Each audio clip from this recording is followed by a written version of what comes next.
Ja jūs dzirdējāt vēl vienu Valentīnas Freimanas atmiņu stāstu, un tur ir ļoti, ļoti būtisks stāsts par glābējiem, par cilvēkiem, kas viņai palīdzēja tad, kad viņai, kā ebrejietei, kur vienīgā no savas ģimenes bija palikusi Rīgā, bija jāslēpjās.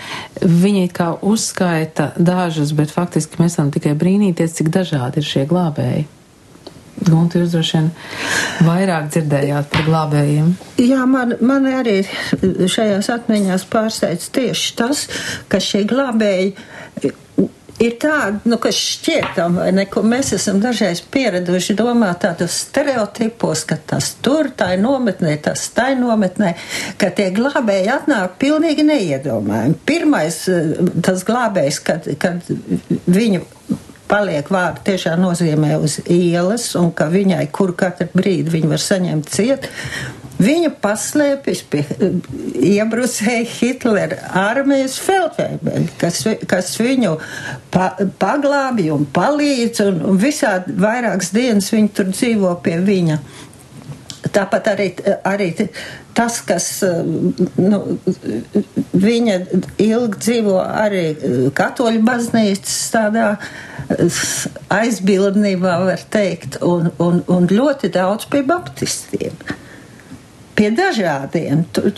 Tas ir viens tāds ļoti liels posms. Arī bijušajā jaunatnes teātrī.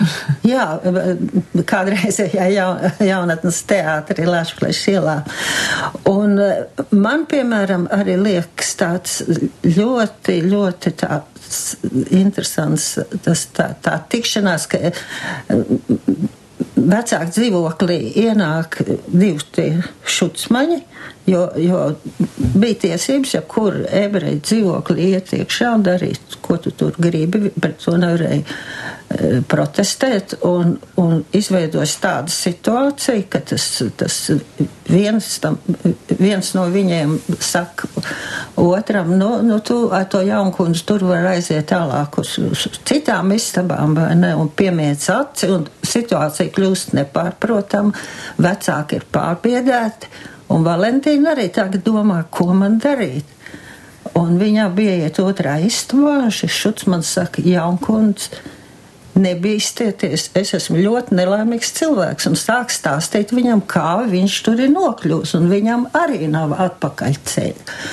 Un Valentīna teica, un tajā brīdī es sapratu, ka palīdzīga roka te var pasniegties pretī visneiedomājamākā situācijā, un, protams, ka tas arī deva viņai spēku. Artur, kā jūs atgādinājāt to teicienu par glābējiem? Tas, ko teica Pauls Šīmanis Valentīnai. Pauls Šīmanis bija tas, pie kura mājās viņa dzīvoja līdz 44. gada Jāņiem, kad Pauls Šīmanis pēkšņi devās uz citu pasauli, bet tas iepriekšējais brīdis bija ļoti tāds pilns ar tādām garīgām vērtībām, jo Pauls Šīmanis kļuva tā kā Valentīnai par tādu garīgu mentoru, un Valentīna veidoja viņa, pierakstīja kā sekretāri viņa atmiņas. Ja? Un tad, kad Pauls Šīmanis vairs nebija, un Šīmaņa kundze devās uz Vāciju uzreiz, tā bija pēdējā kara vasara, 44. gads, tad pirms tam Valentīna to atkārto. Viņa saka, Šīmanis teica, jums ir jāpaliek šeit, jo jūs nevarat izvēlēties savus glābējus. Jūs dzīvosit, bet jums ir jāpaliek šeit. Un tālāk palīdz Krievu opera režisora Meļņikova Atraitne, kas dzīvoja turpat kaimiņos no Šīmaņa mājas. Tā kā šie visdažādākie cilvēki.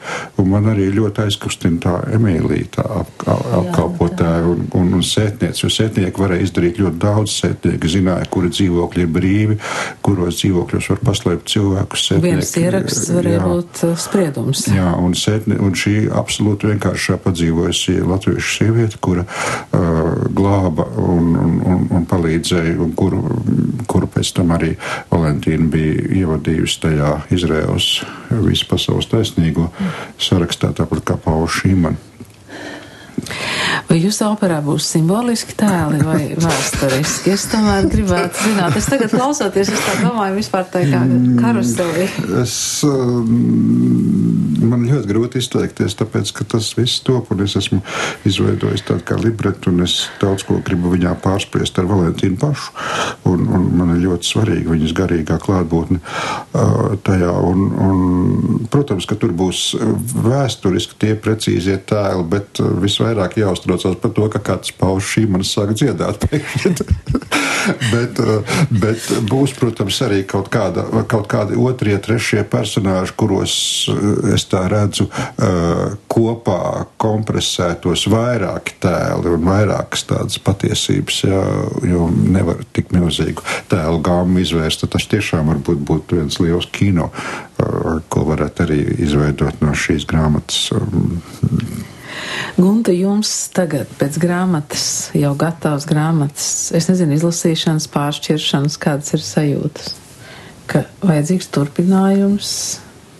Tas ir Valentīna jāprasa. Viņa kaut kur nesen teica. Viņa kaut ko domā, bet arī to. Esot lūgums šo stāstu turpināt, un Valentīna tā ļoti piesardzīgi teica, ka varbūt dažas epizodes es tomēr uzrakstīšu, un kamēr tu dziļumā esot teikusi, tad es tev palīdzēšu, jo laikam par tādu apjomīgu darbu, Valentīna baidās uzņemties to, kā zinām jau, kā saka, ka nopietnas darbs ir bijis šeit, un tas daudz ko paņem, un tādēļ arī par to turpinājumu es saprotu, ka Valentīnai gribētos, lai tas arī ir dokumentēts padomu laiks, bet no otras puses tas arī nebūs viegli. Un Valentīna tur ir ārkārtīgi sarežģītas lietas, tur ir ļoti sarežģītas lietas, par kurām ir grūtāk runāt, tāpēc, ka tas viss ir tuvāk, un tie cilvēki vēl dzīvo. Patiesībā tā Atlantīda ir tiešām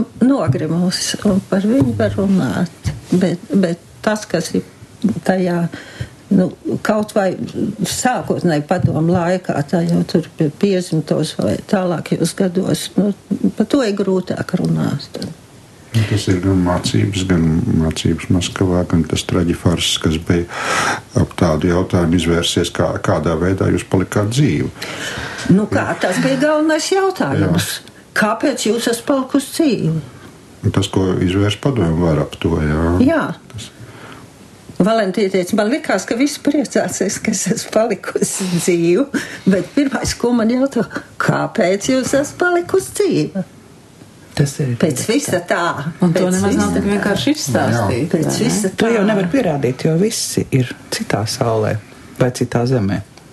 Jā, šobrīd mēs varam lasīt Valentīnas Freimanas grāmatu Ar divu Atlantīdu, mēs varam gaidīt Arturu Maskata operu, Valentīnu, vai es nezinu, kāds būs tas galvenosaukums operai, un es domāju, ka tad, kad Rīga būs Eiropas kultūras galvaspilsēta, būs tiešām ļoti svarīgi to parādīt pasaulē, gan tiem, kas kaut ko zina no Eiropas vēstures, gan tiem, kas nezina.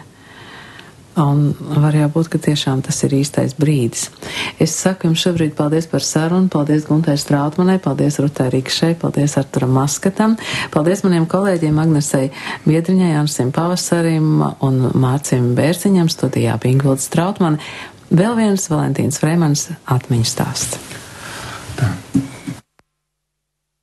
Šīmaņiem arī bija māja Torņa kalnā, un Pauls Šīmanis man diktēja savus memoārus, es rakstīju uz mašīnas, un man jāsaka, ka arī garīgajā ziņā šī draudzība ar tādu cilvēku kā Šīman, viņam toreiz bija 68 gadi, viņš bija ļoti slims cilvēks, tā draudzība man ļoti, ļoti daudz arī garīgajā ziņā ļoti daudz ko deva, un galvenais palīdzēja man ar zinām tādu distanci varbūt no vēsturiskā un filozofiskā viedokļa izprast to laiku, kas man bija sagādājis tik ārkārtīgi lielas sāpes.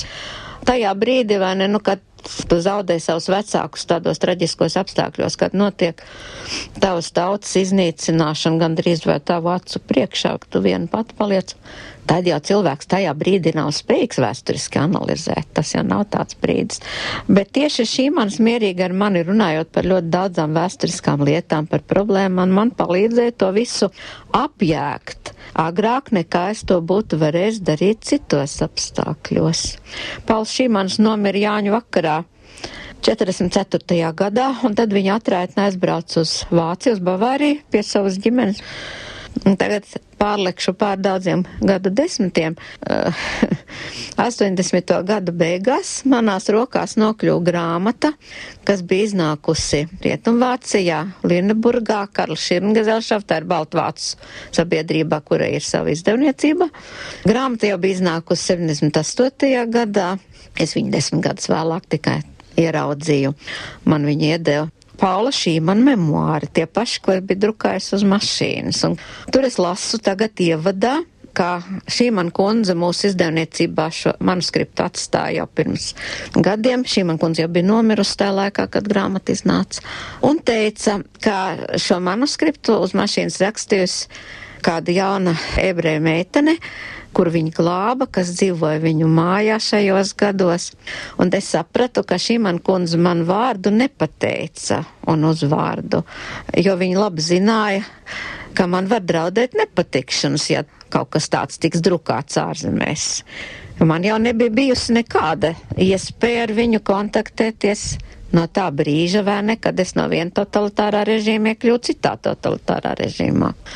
Un, kad es nokļuvu Rietumvācijā pirmo reizi 89. gadā, es aizrakstīju šajā redakcijā un uzrakstīju, ka es esmu tā.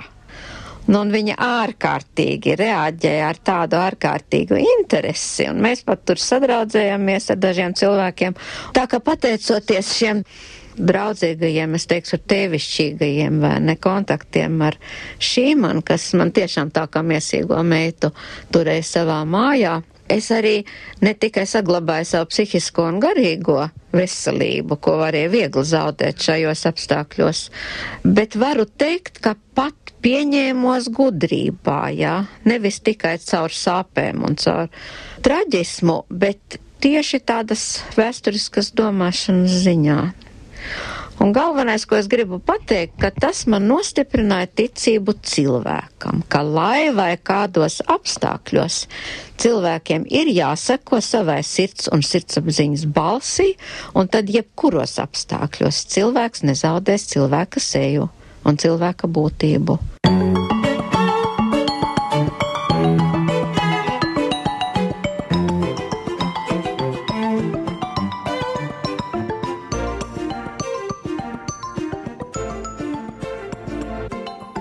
Kultūras rondo.